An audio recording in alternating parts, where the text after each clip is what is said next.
মশালার বর্ণনা। জোরে। মশালা 1, কাবা শরীফের দিকে মুখ করে একটু উঁচু জায়গায় বসে যেন অজুর পানি ছিটা নিজের শরীরে লাগতে না পারে। মারাকি পৃষ্ঠ 24।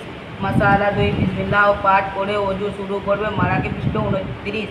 মশালা 3, সর্বপ্রথমে 2 হাত কবজি পর্যন্ত 3 বার ধৌত করবে।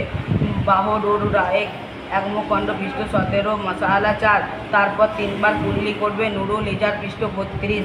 মশালা 5, মিসওয়াকের করবে। মিসওয়াকের অভাবে মোটা কাপড় অথবা হাতের আঙুলি অথবা অন্য কিছু দিয়ে দাঁত পরিষ্কার করবে। মারাকি পৃষ্ঠ 39। মশালা 6, রোজা না আস্তে এত স্পিড কেন? গড়গড়া করবে। উত্তম রূপে মুখের ভিতরে পানি পৌঁছবে। রোজা অবস্থায় গড়গড়া করবে না, কারণ তাতে হয়তো কিছু পানি গলার ভেতরে চলে যেতে পারে। মারাকি পৃষ্ঠ 42, কাবেরী পৃষ্ঠ 32। মশালা 7, তারপর 3 বার নাকে পানি দেবে। বাম হাত দিয়ে নাক পরিষ্কার করবে। রোজা অবস্থা নাকের নরম অংশ পর্যন্ত পানি পৌঁছবে না। হিদায়া 18, কাবেরী 31।